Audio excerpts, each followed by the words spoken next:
2023 সাল তৃণমূলের বারাসাত সাংগঠনিক জেলার তৎকালীন চেয়ারপারসন রত্না বিশ্বাসকে সরাসরি অন ক্যামেরা বলতে শোনা গেছিল, বাংলাদেশিদের ভোটার লিস্টে নাম তুলতে অসুবিধে হলে সেই সমস্যার সমাধান করব।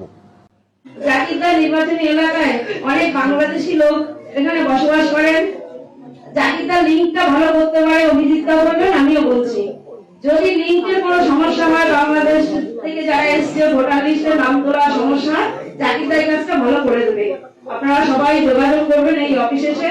আর যারা নতুন ভোটার হবে, বাচ্চা ছেলে মেয়েরা, তারা তো তাদের বাবা মার লিঙ্ক দেখিয়েই করে নিতে পারবে। এই কাজটা অতি দ্রুত করবেন, কারণ আমরা চাই না একটা ভোটও বাইরে থাকুক। ভাবতে পারেন, নেত্রী স্পষ্ট বলছেন, কোট আনকোট, এখানে অনেক বাংলাদেশি লোক বসবাস করে।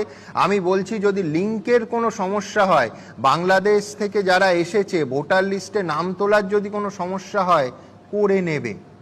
এর পরের বাক্যটা আরো মারাত্মক এবং আরো গুরুত্বপূর্ণ। তিনি বলছেন, কারণ আমরা চাই না একটা ভোটও বাইরে থাকুক। আমি বলছি, এই নেত্রীর বিরুদ্ধে কি ব্যবস্থা নেওয়া হয়েছে আমার অবশ্য মনে পড়ছে না।